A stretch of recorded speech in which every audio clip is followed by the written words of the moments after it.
Okay, so things have really escalated. What started with that absolutely sickening terror attack in Pahalgam, well, it's blown up into a major geopolitical crisis. It really has. And the speed is startling. We're seeing some truly hair-raising rhetoric coming from Pakistan now. Let's dive into that. It all seems to track back to the horrific events of April 22nd in Bizaran near Pahalgam. That attack was just brutal. Absolutely brutal. 25 Indian tourists, one person from Nepal, killed in cold blood. And the resistance front, the TRF, claiming responsibility. Which we know has links to Lashkar-e-Taiba. Right. Exactly. Less than Eddie. And this wasn't just another incident. It was one of the deadliest attacks the region's seen since, 2019?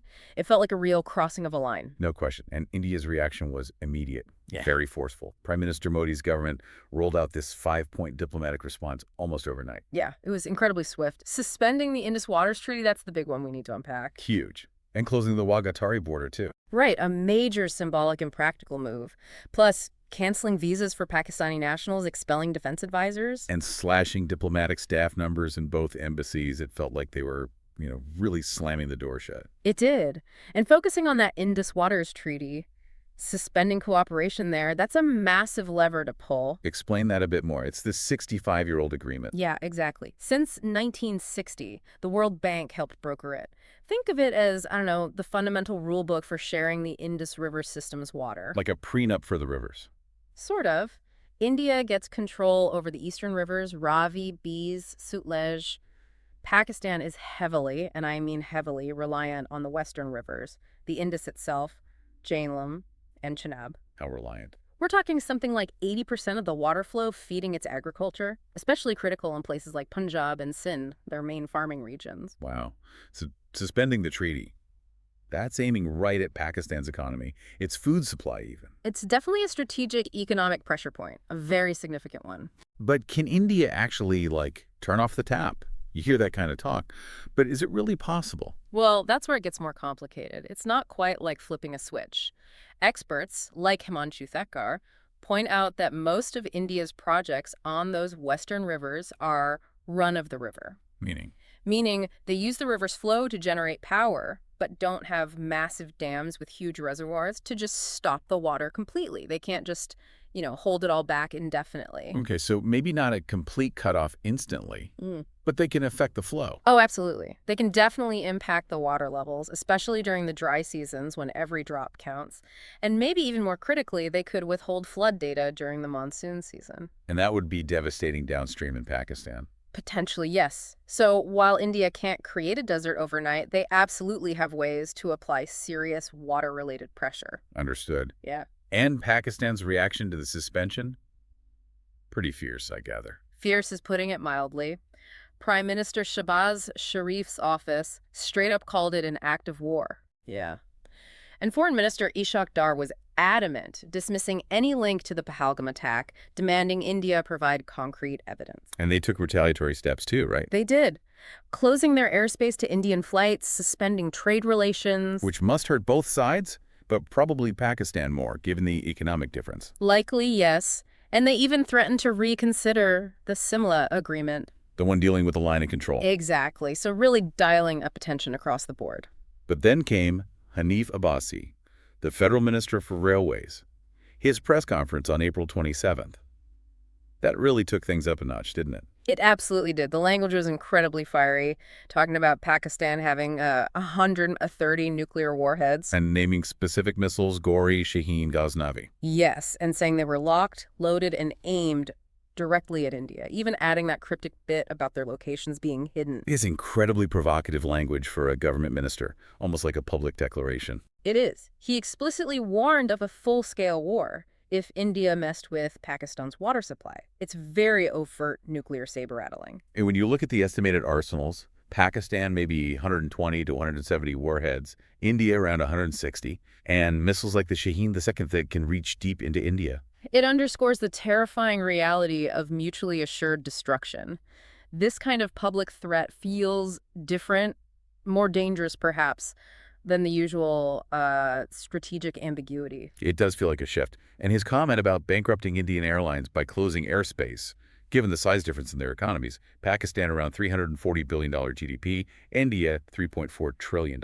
Yeah, that claim seems, well, like a stretch, to be polite. It would cause disruption, certainly, but bankrupting major airlines? Probably not. The economic pain would be felt much more acutely in Pakistan, you'd imagine. Abbasi also completely denied any Pakistani link to the Pahalgam attack, blaming India for security failures instead. Right, which contrasts sharply with the known links of the TRF back to Lashkar-e-Taiba, based in Pakistan. And it's especially jarring when you remember Pakistan's own defense minister, Khwaja Asif, recently made that surprising admission about past state support for militant groups. Exactly.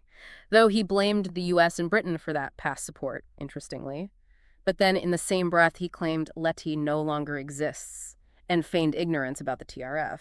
It's a confusing message, to say the least. Hard to reconcile those statements. Very difficult. It creates the sense of denial clashing with, well, reality and even past admissions. It doesn't build much confidence. Meanwhile, away from the podiums, things are heating up on the line of control itself. Yes, that's another worrying development. Reports of unprovoked firing by Pakistani troops for 3 nights straight, starting April 24th. And India firing back. India retaliating, yes.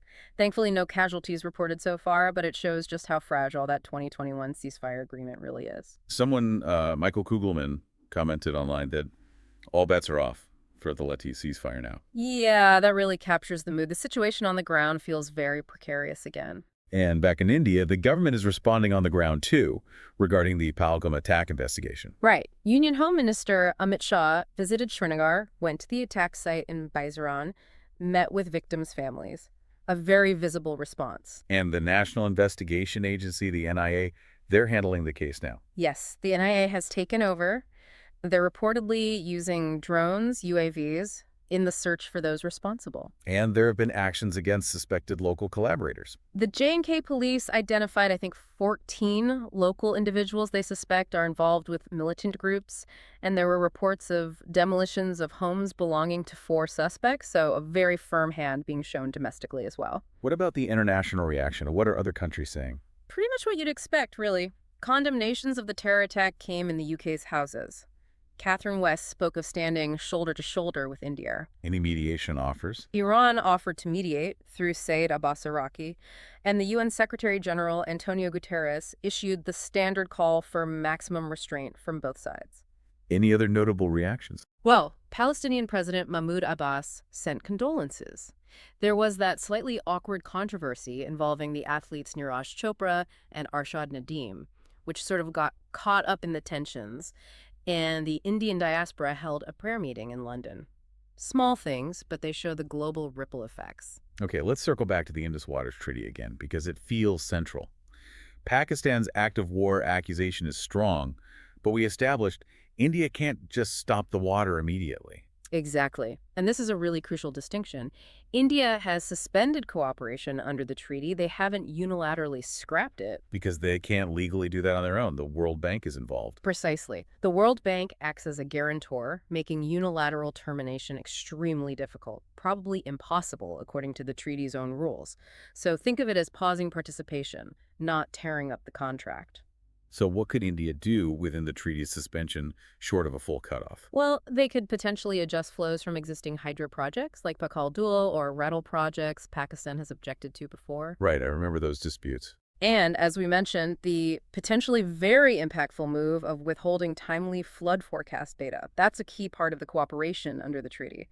Pradeep Kumar Saxena, another expert, highlighted that possibility. But again, a complete blockage of the Indus still seems impractical right now. Okay, that clarifies the water situation. Now finally, let's analyze Abbasi's nuclear threats. Attention-grabbing for sure, but strategically wise. That's the big question. It gets headlines, yes, but it's incredibly risky.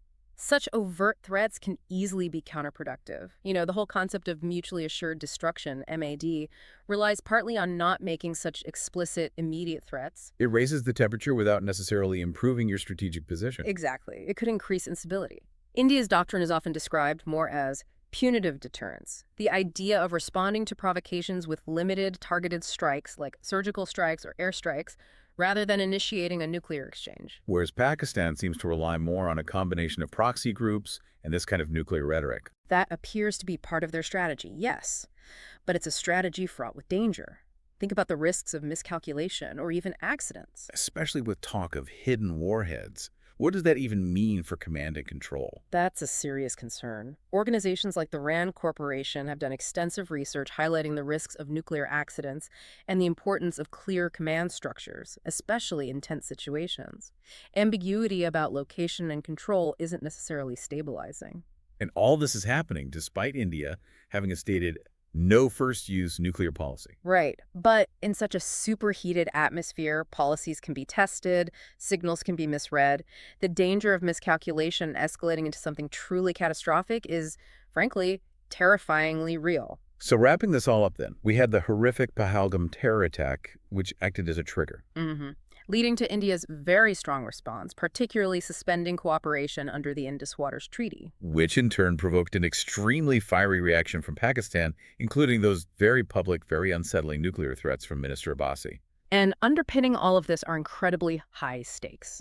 Two countries with nuclear weapons, a vital shared resource water, and the overall stability of a very volatile region hanging in the balance. The massive question now is, where does it go from here? Is this the start of something wider, a path to more conflict? Or is it a temporary, though very alarming, spike in tensions? Maybe even a high-stakes game of bluff and counter-bluff. We could see more diplomatic moves, maybe economic pressures intensifying. Or, worryingly, continued clashes along the line of control. It feels like several paths are possible right now, none of them particularly comforting. It leaves you with a really critical question to think about. What does it mean long-term when essential resources like water become weapons in geopolitical disputes, especially between nuclear-armed states? Does playing brinkmanship with something so fundamental actually make anyone safer? Or does it just sow the seeds for deeper, more dangerous instability for everyone living there? What are those unseen costs?